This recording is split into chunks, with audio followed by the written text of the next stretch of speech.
उनको भी लिख लें। पहला पॉइंट यह है, इसमें इस अवस्था को दो भागों में बांटा गया है, प्राक संप्रत्यात्मक अवधि। इस अवस्था को, ये जो अवस्था है इसको दो भागों में बांटा गया है। एक है प्राक संप्रत्यात्मक अवधि, लिखते चलिएगा। पहली जो है वो है प्राक संप्रत्यात्मक अवधि और दूसरी है अंतर्दर्शी या अंतर्ज्ञान अवधि। अंतर्दर्शी या अंतर्ज्ञान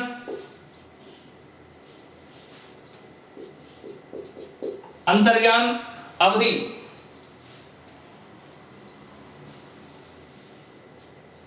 अंतर्ज्ञान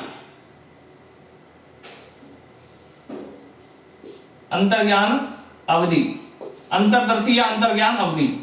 इसका जो समय है वह है 2 से 4 और इसका जो समय है वह है 4 से 7 वर्ष। ये एक पॉइंट और ऐड कर लें इसमें कि ये जो पूर्व संक्रियात्मक अवस्था है इसको दो अवस्थाओं में बांटा गया है, प्राक संप्रत्यात्मक अवधि और अंतर्दर्शी या अंतर्ज्ञान अवधि। उसका जो समय है प्राक संप्रत्यात्मक का वह 2 से 4 वर्ष और अंतर्दर्शी या अंतर्ज्ञान अवधि जो है उसका समय है 4 से 7 वर्ष। इसको कहते हैं प्री कंसेप्चुअल पीरियड और इसको कहते हैं इनिशिएटिव पीरियड। इसको इंग्लिश में कहते हैं pre conceptual period, pre conceptual period. इसको कहते हैं इंट्यूटिव पीरियड।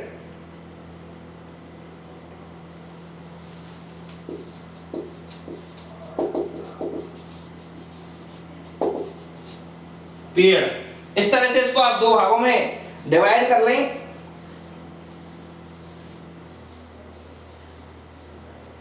2 से 4 वर्ष और 4 से 7 वर्ष। इस अवस्था को लगभग अब हम अंत की ओर लेके जा रहे हैं। देखिए इसमें प्राक संप्रत्यात्मक जो है इसमें 2-3 पॉइंट हैं। पहला तो है अनुकरण, इसमें बच्चा अनुकरण करता है।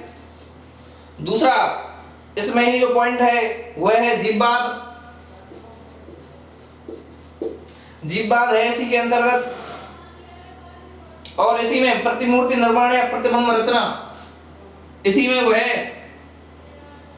प्रतिबिंब रचना या प्रतिमूर्ति रचना करने लगता है। इनको ऐसे स्टार करके लिख लें इन पॉइंटों को। ये इसके मेन पॉइंट हैं। अनुकरण करने लगता है, प्रतिमूर्ति निर्माण करने लगता है, जीववाद करने लगता है। जीववाद का मतलब है निर्जीव वस्तुओं में सजीव चिंतन, जो मैंने लिखा दिया था ऊपर कि बच्चा सजीव चिंतन करने लगता है, वही है। और अगला पॉइंट है इसमें आत्म केंद्रित या स्व केंद्रित होता है। इसमें बच्चा आत्म केंद्रित होता है या स्व केंद्रित होता है, अपने ऊपर ही केंद्रित होता है, स्व केंद्रित होता है इसमें बच्चा।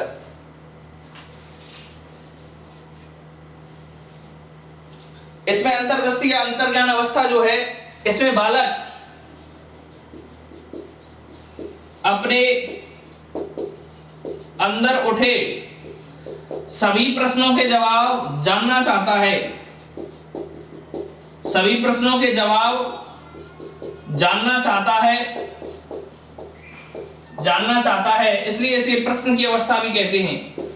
इसलिए इसे किसकी अवस्था कहते हैं? प्रश्न पूछने की अवस्था। इसलिए इसे प्रश्न पूछने की अवस्था, पूछने की अवस्था भी कहा जाता है,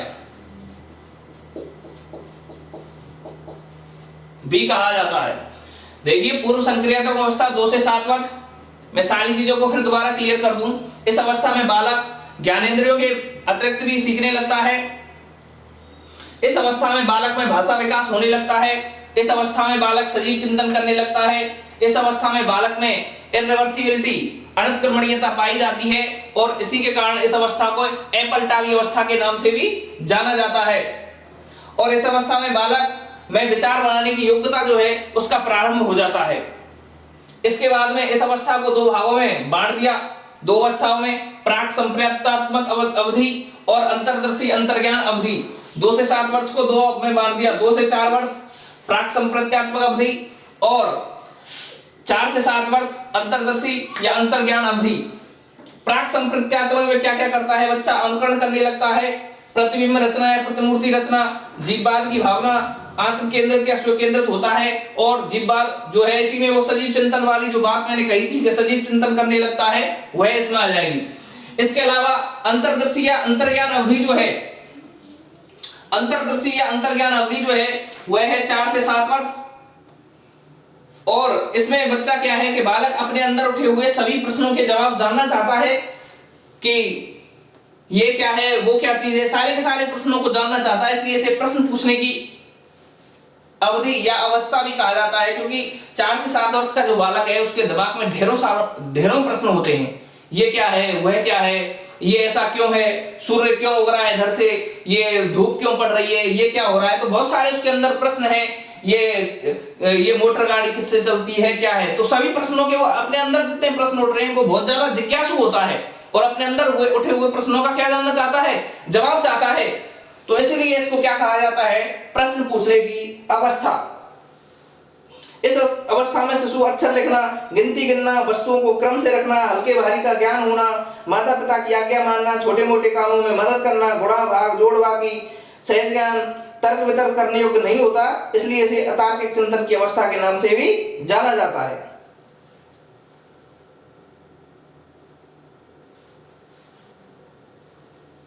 इस अवस्था में बालक जो है, ये पूर्व संक्रियात्मक अवस्था है, इस अवस्था में बालक तर्क वितर्क करने योग्य नहीं होता। तर्क वितर्क करने योग्य, इसको आप एक बार यहां लिख लें। इस अवस्था में, शायद नीचे दिख नहीं रहा होगा, इस अवस्था में बालक तर्क वितर्क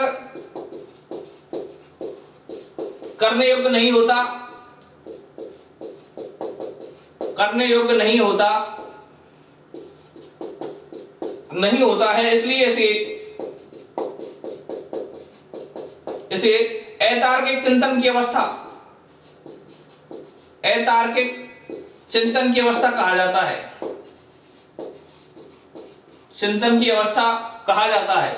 इस अवस्था में बालक तर्क वितर्क करने योग्य नहीं होता है, इसलिए इसे अतार्किक चिंतन की अवस्था के नाम से भी जाना जाता है, पूर्व संक्रियात्मक अवस्था को। लेकिन इस अवस्था में बालक गिनती गिनना, जैसे कि नॉर्मल जो है गिनती गिनना, माता पिता की आज्ञा का पालन करना, घर के छोटे मोटे कार्यों में सहयोग करना, घर के छोटे मोटे जो कार्य हैं उनमें क्या करना, सहयोग करना, ऐसी जो बातें हैं उनका सहज ज्ञान बच्चे को हो जाता है। इसी के साथ ये पूर्व संक्रियात्मक अवस्था पूर्ण होती है और अगली अवस्था की ओर चलते हैं। इसको मैं रिमूव करता हूं अभी।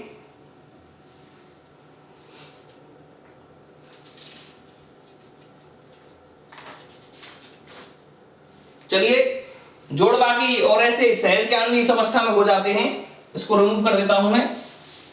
अब अगली अवस्था की ओर चलते हैं, मूर्त संक्रियात्मक अवस्था या स्थूल संक्रियात्मक अवस्था या ठोस संक्रियात्मक अवस्था।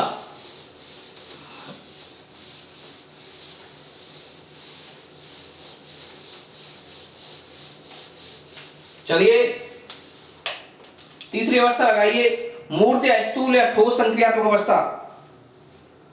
तीसरी, मूर्त, स्थूल या ठोस संक्रियात्मक अवस्था,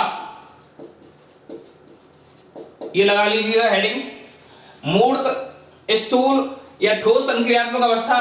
और इसका जो समय है वह है 0 से 2 संवेदीपेशीय अवस्था, 2 से 7 पूर्व संक्रियात्मक अवस्था और यह हुई 7 से 11 वर्ष मूर्त या स्थूल या ठोस संक्रियात्मक अवस्था। इसका समय है 7 से 11 वर्ष। इसको कहते हैं कॉन्क्रीट ऑपरेशनल स्टेज।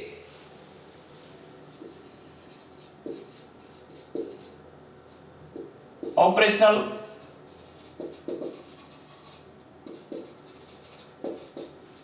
स्टेज।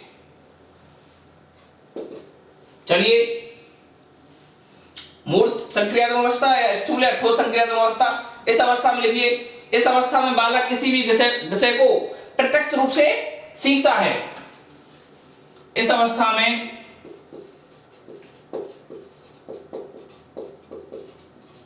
में बालक किसी भी विषय को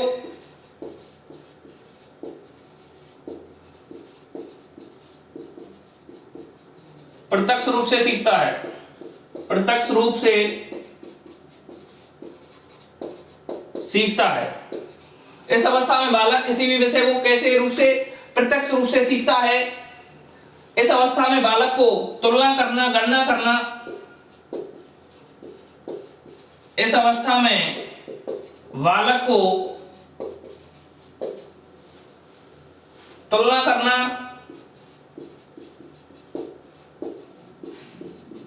गणना करना,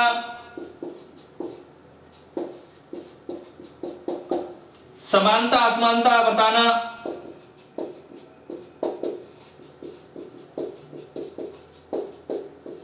असमानता बताना, तुलना करना, गणना करना, समानता असमानता बताना और पलटकर सोचना। पलटकर सोचना। पूर्व संक्रियात्मक अवस्था थी, उसमें बालक पलटकर नहीं सोच पाता था। यहां पर उसमें पलटकर सोचने की जो क्षमता है उसका विकास हो जाता है। पलटकर सोचना, और पलटकर सोचने को ही कहते हैं उत्क्रमणीयता या उत्क्रमणशीलता। इसी को कहते हैं रिवर्सिबिलिटी।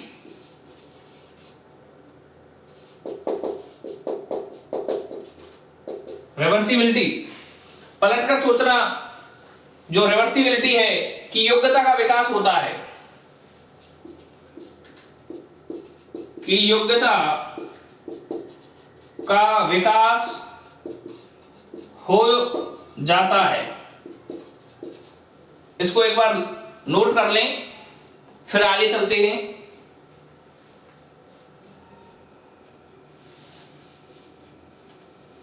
इसमें पलटकर सोचने की योग्यता जो है इसका विकास हो जाता है, इसीलिए इसे पलटावी अवस्था, पलटावी अवस्था भी कहते हैं। पूर्व संक्रियात्मक है अपलटावी अवस्था और यह है पलटावी अवस्था भी कहते हैं। चलिए,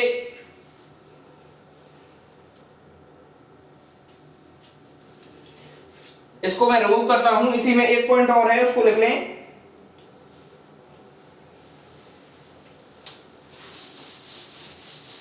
इसको मैं रिमूव करता हूं, इसमें एक पॉइंट और है, उसको लिखें, फिर इस अवस्था को हम कंप्लीट करते हैं।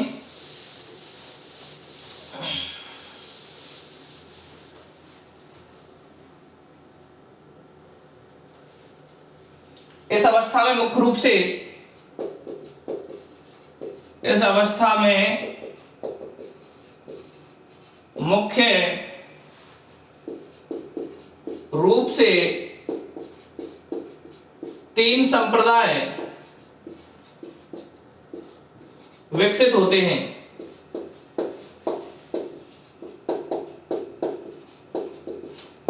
विकसित होते हैं। इस अवस्था में मुख्य रूप से 3 संप्रदाय विकसित होते हैं। संरक्षण, संबंध, वर्गीकरण। नंबर 1 संरक्षण, नंबर 2 संबंध और नंबर 3 है वर्गीकरण। ये और नोट कर लें, इसमें 3 संप्रदाय, संरक्षण, संबंध और वर्गीकरण।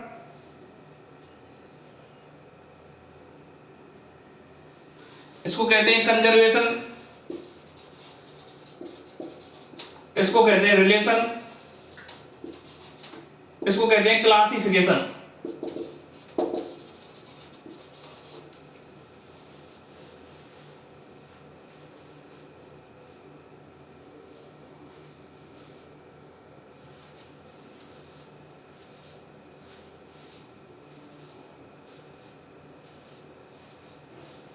ये नोट कर रहे हैं इसको। फिर ये अवस्था जो है आपकी वो कंप्लीट हो गई।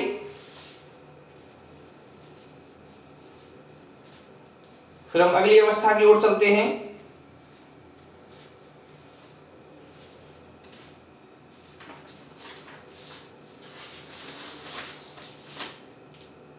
चलिए इसको मैं रिमूव करता हूं। फिर अगली जो इस सिद्धांत की अंतिम अवस्था है, फॉर्मल कंसेप्चुअल स्टेज, औपचारिक संक्रियात्मक अवस्था, उसका समय है 11 से 16 वर्ष या 11 वर्ष के बाद, कोई भी हो, दोनों ही सही है। देखिए अगली लिखिए, औपचारिक संक्रियात्मक अवस्था नंबर 4, औपचारिक संक्रियात्मक अवस्था, औपचारिक संक्रियात्मक अवस्था, फॉर्मल ऑपरेशनल स्टेज, इसका समय है 11 से 16 वर्ष या 11 वर्ष के बाद, कुछ भी आप लिख सकते हैं। 11 से 16 वर्ष है तो वो भी सही है, 11 वर्ष के बाद है वो भी, दोनों ठीक है, कोई दिक्कत नहीं है। औपचारिक संक्रियात्मक अवस्था, अब देखिए इसमें एक बार हेडिंग लगा लीजिएगा, फिर इसमें आगे लिखते हैं, लिखिए यह है मानसिक विकास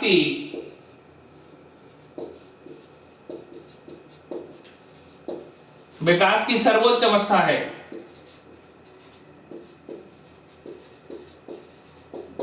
क्या है? सर्वोच्च अवस्था। यह मानसिक विकास की सर्वोच्च अवस्था है। सबसे उच्च जो है वो अवस्था है औपचारिक संक्रियात्मक अवस्था। इस अवस्था में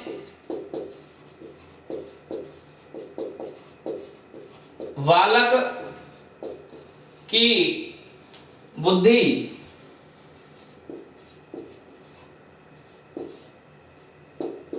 तर्क वितर्क करने, चिंतन मनन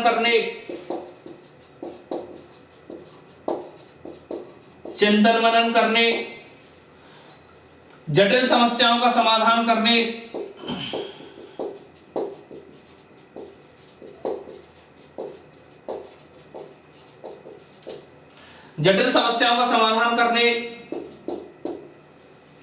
विचार संप्रत निर्माण,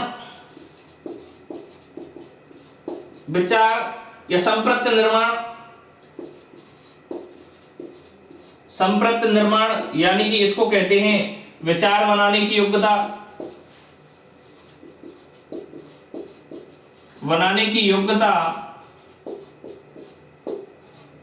का विकास हो जाता है, या की योग्यता, संप्रत निर्माण की योग्यता पूर्ण विकसित हो जाती है, पूर्ण विकास हो जाता है या पूर्ण विकसित हो जाती है। संज्ञानात्मक विकासवाद या संज्ञानात्मक विकास सिद्धांत जो जीन प्याजे का है, उसमें से यदि प्रश्न बनेगा, इंपोर्टेंट टॉपिक है, निश्चित रूप से प्रश्न बनता है, तो मैंने जो ये सिद्धांत पढ़ाया है यहीं से मिल जाएगा। फिर इसके बाद मैं इसमें से 30-40 क्वेश्चन भी हल करवाऊंगा लास्ट टाइम में, तो उनमें से और कोई परेशानी है तो वो क्या हो जाएगी, क्लियर हो जाएगी। कंफ्यूजन कोई बचा ही नहीं है, कोई क्रिएट नहीं हुआ, फिर भी हो जाएगा तो वो दूर हो जाएगा। और ये इंपॉर्टेंट है, इसलिए प्रत्येक जो लाइन है उसको समझें और उसको समझ करके और अपने दिमाग जो है उसमें बिठा लें अच्छी तरह से, क्योंकि यहां से प्रश्न निश्चित रूप से आता है। यह मानसिक विकास की सर्वोच्च अवस्था है। इस अवस्था में बालक की बुद्धि तर्क वितर्क करने, चिंतन मनन करने, जटिल समस्याओं का समाधान करने, संप्रत निर्माण जिसको कहते हैं विचार बनाने की योग्यता का पूर्ण विकास हो जाता है या पूर्ण विकसित हो जाती है। इस अवस्था में बालक अमूर्त चिंतन करने लगता है। लिख लीजिएगा नीचे, इस अवस्था में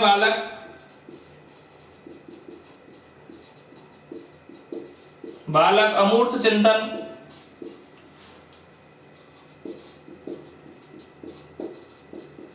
करने लगता है, इसलिए इसे अमूर्त चिंतन की अवस्था भी कहते हैं। इसलिए इसे अमूर्त चिंतन की अवस्था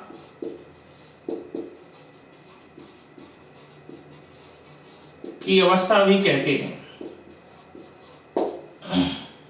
अब इसमें एक नोट लगा लीजिएगा।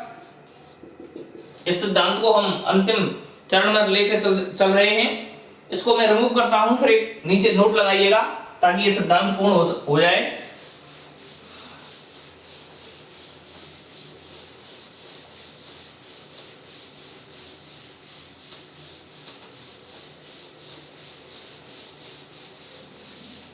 क्या नोट है वो लगा लें,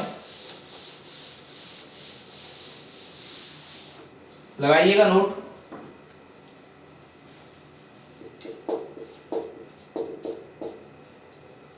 नोट है, जीन पियाजे ने मनोविज्ञान में जीव विज्ञान के शब्द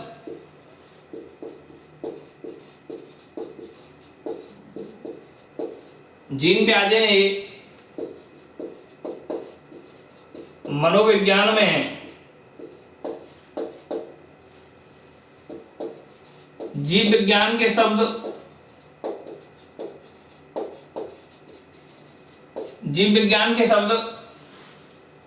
स्कीमा का प्रयोग किया।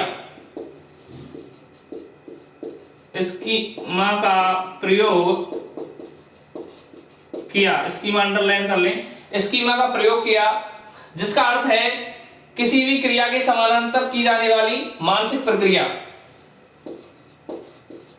जिसका अर्थ है किसी भी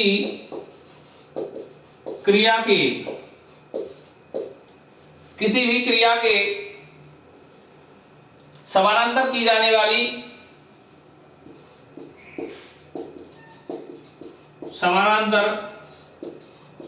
जाने वाली मानसिक प्रक्रिया, प्रोसेस। ये और लिख लें, जीन पियाजे ने मनोविज्ञान में जीव विज्ञान का एक शब्द था स्कीमा, उसका प्रयोग किया जिसका अर्थ क्या होता है किसी भी क्रिया के समानांतर की जाने वाली कौन सी क्रिया, मानसिक प्रक्रिया। कई बार व्यक्ति स्कीमा को परिवर्तित कर लेता है, जिसे क्या कहते हैं, समावेशन। एक और इसमें स्टार लगा के लिख लें। कई बार व्यक्ति स्कीमा को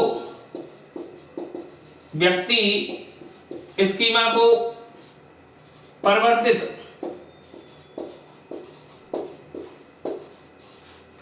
कर लेता है। कई बार व्यक्ति क्या करता है, स्कीमा को परिवर्तित कर लेता है। इस क्रिया को समावेशन कहते हैं।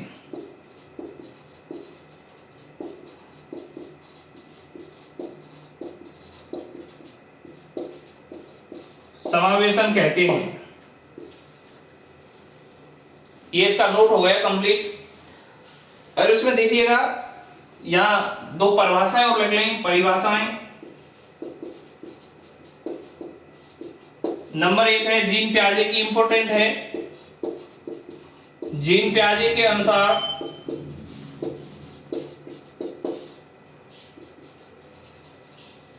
इंपॉर्टेंट करके लिखें। जीन पियाजे के अनुसार बच्चे वातावरण के साथ संबंध स्थापित करके